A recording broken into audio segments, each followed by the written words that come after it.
నేను seaweed humic acids కానీ అట్లాంటివి చాలా వాడాను అండ్ మైక్రో న్యూట్రియంట్స్ కానీ చాలా వాడాను. ఈసారి ప్యాడికింగ్ వాడదామని చెప్పేసి నేను స్పెషల్గా ప్యాడికింగ్ తెప్పించాను. హాయ్ ఫ్రెండ్స్, ఈ మధ్యకాలంలో చాలామంది వరి పండిస్తున్నారు. మనకు వ్యవసాయ రంగంలో చాలామంది కొత్త యువ రైతులు కూడా చాలామంది మధ్యకాలంలో భాగస్వామ్యం అయ్యారు. అయితే కొందరు సీనియర్ రైతులు కావచ్చు, చాలా రోజుల నుంచి పండించేవారు కావచ్చు, ఈ మధ్య కాలంలో పండిస్తున్న వాళ్ళు కావచ్చు, చాలామంది వరి పండిస్తున్నారు కదా. సో అందరికీ ఒకే విధమైన దిగుబడి మాత్రం వరిలో రావట్లేదు.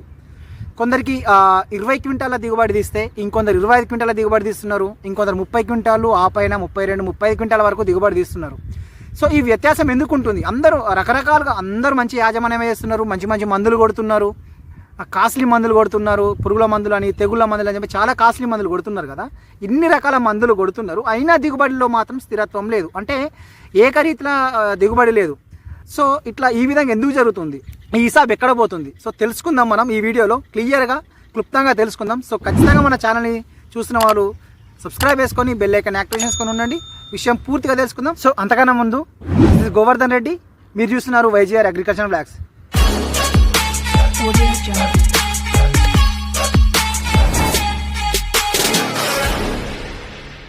నమస్తే ఫ్రెండ్స్, చాలామంది వరి పండిస్తున్నారు, కానీ మనకి ఈ విధమైన దిగుబడిలో లోటుపాట్లు మాత్రం చాలా జరుగుతున్నాయి. ఏకరైతే దిగుబడి రావట్లేదు. సో ఎందుకు అని చూసుకుంటే మెయిన్ ముఖ్యంగా ఫస్ట్ పాయింట్ వచ్చేసి మనం యాజమాన్యం అనేది కరెక్ట్గా చేయాలి. అండ్ ఇంకొకటి వచ్చేసి పోషక యాజమాన్యం అనేది కరెక్ట్ చేయాలి. యాజమాన్యానికి పోషక యాజమాన్యానికి తేడా ఉందండి. యాజమాన్యము అంటేనేమో ఓవరాల్గా మనము పోషకాలు అందించడం అయినా, ఇన్ టైంలో ఎరువులు అందించడం అయినా, ఇన్ టైంలో స్ప్రేలు చేయడం అయినా, వాటర్ అందించే విధానంలో అయినా, పురుగు మందులని, తెగుల మందులని, ఇలా రకరకాలుగా చేస్తూ ఉంటాం కదా. ఇదంతా కలిపి యాజమాన్యం అంటాము. పోషక యాజమాన్యం అనేది సెకండ్ అనమాట. ఇది ఏంటంటే మొక్కకు కావలసిన అన్ని రకాల పోషకాలని అందించడాన్ని పోషక యాజమాన్యము అని అంటారు అన్నమాట. సో దానికి దీనికి వ్యత్యాసం, అన్నింటినీ కలుపుకుంటే యాజమాన్యము. పోషక యాజమాన్యం అనేది మీరు అన్ని బాగా చేసి పోషకాలు కరెక్ట్గా అందియకపోతే కూడా మీకు దిగుబడిలో చాలా లోపాలు ఉండొచ్చు. ఓకేనా ఫ్రెండ్స్? సో మీరు అంటారు కావచ్చు, అందరి భూములు ఒక రకంగా ఉంటాయి, ఈ చౌడు భూములు ఉంటాయి, అండ్ ఇంకొందరి మంచి భూములు ఉంటాయి, కొందరు బరువు నేలలు ఉంటాయి, కొందరు తేలిక నేలలు ఉంటాయి అని చెప్పేసి అంటారు కావచ్చు. సో అట్లాంటి వారి భూమిలో కూడా ఏకరీతమైన ఫర్ ఎగ్జాంపుల్ లాస్ట్ టైం ఒక 30 క్వింటాల దిగుబడి వచ్చింది అనుకోండి, ఈసారి ఇంచుమించు 26 క్వింటాల దిగుబడి వచ్చిన వాళ్ళు కూడా చాలా మంది ఉన్నారు.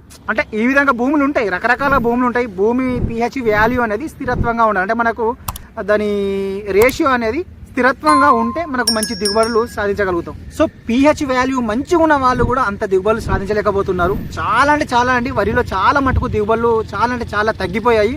ఇంతకుముందులాగా విపరీతమైన దిగుబడులు రావట్లేదు. సో ఎందుకని రావట్లేదు, మరి ఏం చేయాలి, రావడానికి ఏం చేయాలి, ఈ దిగుబడులు ఎందుకు రావట్లేదు అనేది పూర్తిగా ఈ వీడియోలో కంప్లీట్గా తెలుసుకుందామండి. సో ఖచ్చితంగా మన ఛానల్ని సబ్స్క్రైబ్ చేసుకొని బెల్ ఐకాన్ యాక్టివేషన్ చేసుకొని ఉండండి. ఇట్లాంటి విషయాలు ఖచ్చితంగా మీకు మంచి నాలెడ్జ్ పర్పస్ విషయాలు మీ ముందుకు తీసుకొస్తూ ఉంటాను. అయితే వాస్తవానికి మనకు మొక్కలకి, అంటే మనం సపోజ్ వరి పంట కోసం మాట్లాడుతున్నాం, వరి పంట కావచ్చు, ఇతర ఏ పంట అయినా సరే చాలా అత్యున్నతమైన పోషకాలు ఏవైనా ఉన్నాయంటే దాదాపు ఒక 16 రకాల పోషకాలు మనకు చాలా ఉపయోగపడతాయి. దాంట్లో మనం చాలా ఎక్కువ మటుకైతే నైట్రోజన్, ఫాస్ఫరస్ అంటే భాస్వరం అండ్ పొటాష్, ఇవి మాత్రమే ఎక్కువ అందిస్తున్నాం, మిగతా పోషకాలు అందివ్వట్లేదు.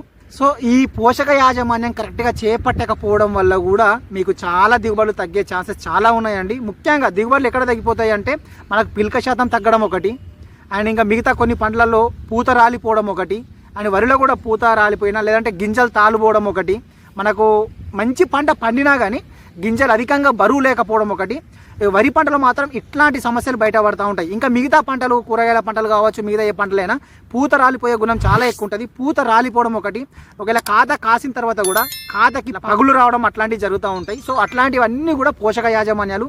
అన్ని తెగులు కానీ చాలా రేర్ అన్నమాట తెగులు రావడం అనేది. అది వాతావరణం మీద చాలా డిపెండ్ అయి ఉంటుంది తెగులు రావడం అనేది.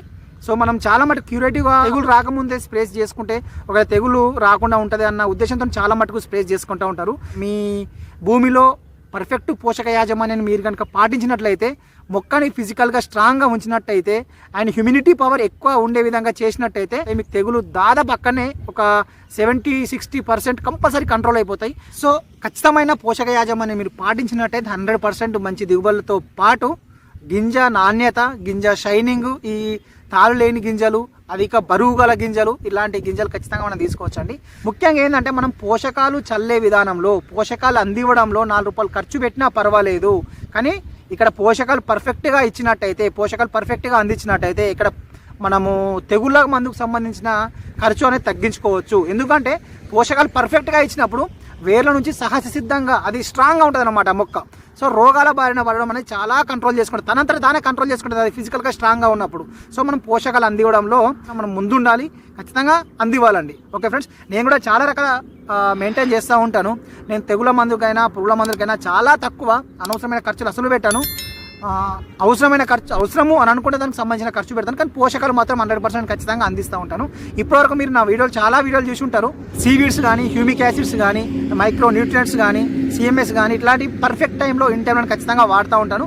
సో ఈ మధ్యన నన్ను చాలామంది ఒక విషయం చాలామంది అడుగుతున్నారు, ఏంటంటే అన్న ఇట్లా ప్యాడికింగ్ ఏ విధంగా ఉంటుంది, నానో గోల్డ్ ఏ విధంగా ఉంటుంది, వీటిని వాడచ్చా వాడద్దా అని చాలామంది కూడా అడుగుతున్నారు. వాస్తవానికి దాంట్లో నేను వాడలేదు, చెప్పా, కొందరికి చెప్పిన, బట్ కాకపోతే ఏదో దూరం నుండి చూసి కానీ లేదంటే ఎవరో చెప్పింది విని నేను చెప్పలేదు. బట్ ఇట్లా బాగుంది అని కామన్గా చెప్పాను. సో నేనైతే ఒక ఫీల్డ్లో వాడాను, జస్ట్ రీసెంట్గా ఒక ఫీల్డ్లో చల్లాను. నేను కూడా ఒక 3 ఎకరాల కోసము ప్యాడికింగ్ అండ్ చూడండి ఇది నానో గోల్డ్ అండ్ ప్యాడికింగ్ ఈ 2 తెప్పించాను. చూద్దాం మరి, చాలామంది కూడా అడుగుతున్నారు. ఇది ప్లస్ ఇది 2 తెప్పించాను అనమాట. చాలామంది అడుగుతున్నారు మరి ఏ విధంగా ఉంది అని చెప్పేసి తెలుసుకుందాం. నేను కూడా వాడితే దానికోసం చెప్పడానికి కూడా ఉంటుంది, దాంట్లో ఏముంటుంది అసలు ఏంది, దాంట్లో ఏమున్నది అని చెప్పడానికి బాగుంటుంది అనే ఉద్దేశంతో నేను తీసుకొచ్చానండి. సో వీడియోలు చూసే ఉంటాను, నేను చాలా వీడియోలలో నేను సీవీడ్, హ్యూమిక్ యాసిడ్స్ కానీ అట్లాంటివి చాలా వాడాను, అండ్ మైక్రో న్యూట్రియంట్స్ కానీ చాలా వాడాను. ఈసారి ప్యాడికింగ్ వాడదామని చెప్పేసి నేను స్పెషల్గా ప్యాడికింగ్ తెప్పించాను. దీంట్లో ఏముంటుంది, ఏం కంటెంట్ ఉంటుందని చెక్ చేద్దామని చెప్పేసి తెప్పించాను. నేను కూడా వాడితే ఇంకొకరికి చెప్పడానికి కూడా బాగుంటుంది కదా అన్న ఉద్దేశంతో నేను తీసుకొచ్చాను అనమాట. ఎకరానికి ఇది 1 kg చొప్పున వాడాలి. దీని కాస్ట్ అరౌండ్ 500 పడుతుంది. అండ్ నానో గోల్డ్ వచ్చేసి 500 ml to 1 లీటర్ వరకు వాడుకోవచ్చు. సో మనకి ప్యాడికింగ్ ఏం చేస్తుంది అంటే ఒక్కసారి తెలుసుకుంటే దీంట్లో కూడా మనకు చూడండి seaweed, amino acid, fulvic acid and micro nutrients and లియోనైట్రేట్ అని చెప్పేసి దీంట్లో ఉన్నాయి. ఇవన్నీ కామన్గా అమినో యాసిడ్ అయినా ఫుల్విక్ యాసిడ్ అయినా సాధారణంగా మనం సీవీడ్లో కామన్గా ఉంటాయి. దీంట్లో సీవీడ్ కూడా ఉంది. ఈ సీవీడ్ కానీ అమినో యాసిడ్, ఫల్విక్ యాసిడ్స్ ఏంటంటే భూమి యొక్క pH వాల్యూని పర్ఫెక్ట్గా చేయడంలో, స్థిరంగా ఉంచడంలో అండ్ నిద్రావస్థలో ఉన్న మన భూమిలో నిద్రావస్థలో ఉన్న పోషకాలని వెలికి తీసి మొక్కకు అందించడంలో మాత్రం ఈ లియోనైట్రేట్ అనేది చాలా అంటే చాలా ఉపయోగపడుతుంది. ఈసారి వాడదాము అని చెప్పేసి నేను తెప్పించాను. అండ్ దాంతోపాటు పైపాడు స్ప్రేస్కు మనం స్ప్రే చేసుకుంటాం కదా, తెగుల మందులైనా అండ్ పురుగుల మందులైనా ఇట్లాంటి ఏ స్ప్రేలైనా మనకి నానో గోల్డ్ అనేది పర్ఫెక్ట్ యూజ్ అవుతుంది అన్న ఉద్దేశంతో ఇది కూడా నేను తెప్పించాను అనమాట. ఇందులో మనకు చాలా రకాల పోషకాలు ఉన్నాయి. Magnesium, manganese, zinc, calcium, potassium, copper, phosphorus, silver, selenium, ferrous, chromium, cobalt, molybdenum, silica and boron ఇన్ని పోషకాలు ఉన్నాయి.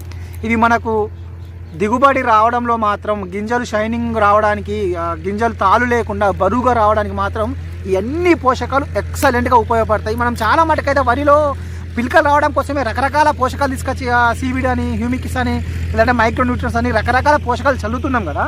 సో ఓన్లీ పిలకల స్టేజ్లోనే కాకుండా మనం ఫ్లవరింగ్ స్టేజ్లో కూడా చాలా అవసరం అండి. మనకు పిలక స్టేజ్లో ఎంతైతే పోషకాలు అవసరపడతాయో అంతకన్నా రెట్టింపు మనకు ఫ్లవరింగ్ స్టేజ్లో ఖచ్చితంగా సీడ్ గింజ తయారు కావడానికి అంతకన్నా రెట్టింపు పోషకాలు అవసరపడతాయి.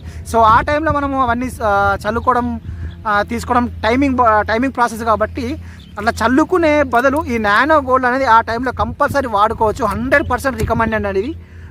మంచి ఇలా ఉన్న పోషకాలు మాత్రం మన గింజ షైనింగ్ కోసం, బరువు రావడం కోసం, పూత రాలకుండా ఉండడం కోసం అన్ని రకాలుగా మనకి నానో గోల్డ్ అనేది ఉపయోగపడుతుంది. సో నేను ఈసారి తెప్పించాను, చూస్తాను నేను కూడా వాడి ఏమైనా ఎట్లాంటి రిజల్ట్ ఉంది అనేది నేను కూడా చెక్ చేసి మళ్ళీ మీకు అప్డేట్ కూడా చేస్తాను కంపల్సరీ. సో ఖచ్చితంగా ఇది వాడుకోవాల్సిందేనా అని అంటే 100% వాడుకోవచ్చు. దీంట్లో కూడా మనకు seaweeds, amino acids, fulvic acids, దాంతోపాటు మైక్రో న్యూట్రియంట్స్ స్పెషల్గా ఉంది. అంతేకాకుండా లియోనైట్రేట్ అనేది ఉన్నది కదా, ఇది కూడా మన భూమిలో ఉన్న పోషకాలని, నిద్రావస్థలో ఉన్న పోషకాలని వెలికి తీసి కరగదీసి మొక్కకు అందించడంలో మాత్రం చాలా దోహదపడుతుంది. ఆల్రెడీ మన భూమిలో ఎంతో కొంత పోషక స్థాయి మాత్రం ఉంటుంది కదా, వాటిని కూడా 100% వెలికి తీసి మనకు మొక్కలకు అందించే పని చేస్తుంది అనమాట. సో అంతేకాకుండా మనకు సహజంగా వాతావరణంలో వచ్చే మార్పులు, అంటే వాతావరణ మార్పుల ద్వారా మనకు పొలాలకు రోగాలు పడుతూ ఉంటాయి కదా. సో వాతావరణం ఒక్కసారి మార్పుల వల్ల మనకు అనవసరమైన రోగాలు పడుతూ ఉంటాయి. సో అట్లాంటి మార్పులకు, వాతావరణ హెచ్చుతగ్గులకు ఈ ప్యాడికింగ్ ది బెస్ట్ సొల్యూషన్ అని చెప్పుకోవచ్చు. ఎందుకంటే మనకు దీంట్లో fulvic acid, amino acid, seaweeds ఇట్లాంటి కంటెంట్ ఉంది కాబట్టి ఆ వాతావరణంలో వచ్చే మార్పులను మాత్రం 100% బ్యాలెన్స్ చేస్తుందండి. బ్యాలెన్స్ చేసి మనకు మొక్కకు అంత సింపుల్గా రోగం రాకుండా అడ్డుపడి నిరోధకంగా పనిచేస్తూ ఉంటుంది అనమాట. ఓకేనా ఫ్రెండ్స్, ఇదైతే వాస్తవానికి పంట కాలంలో మనకు పూర్తి పంట కాలంలో వాళ్ళు ఎవ్రీ 15 డేస్కు వాడాలని చెప్తున్నారు. బట్ కాకపోతే ఒక 2 టైమ్స్ వాడుకుంటే బెటర్ ఉంటుంది. లేదు అని అనుకుంటే ఇది మనం పిలకల స్టేజ్లో ఇది వాడుకొని అండ్ ఇదొకసారి ఇది మనం ఎవ్రీ స్ప్రేలో ప్రతి స్ప్రేలో మనం ఈ నానో గోల్డ్ అనేది పురుగు మందులు కానీ తెగుల మందులు స్ప్రే చేసుకుంటూ ఉంటాం కదా, ప్రతి స్ప్రేలో దీన్ని కలుపుకొని వాడుకోవడం వల్ల ది బెస్ట్ రిజల్ట్స్ చూడొచ్చు. వచ్చిన పిలక శాతాన్ని కాపాడుకునే రకంగా మాత్రం చేయొచ్చు దీని ద్వారా. ఓకేనా ఫ్రెండ్స్, ఇది అండి ఈ వీడియో 100% ఇది నేను మళ్ళీ అప్డేటెడ్ వీడియో మీ ముందుకు తీసుకొస్తూ ఉంటాను. సో ఇది వీడియో అండి. ఖచ్చితంగా నచ్చితే మన ఛానల్ సబ్స్క్రైబ్ చేసుకొని బెల్ ఐకాన్ యాక్టివేషన్ చేసుకొని ఉండండి. Signing off, this is Govardhan Reddy. జై జవాన్ జై కిసాన్. Bye friends.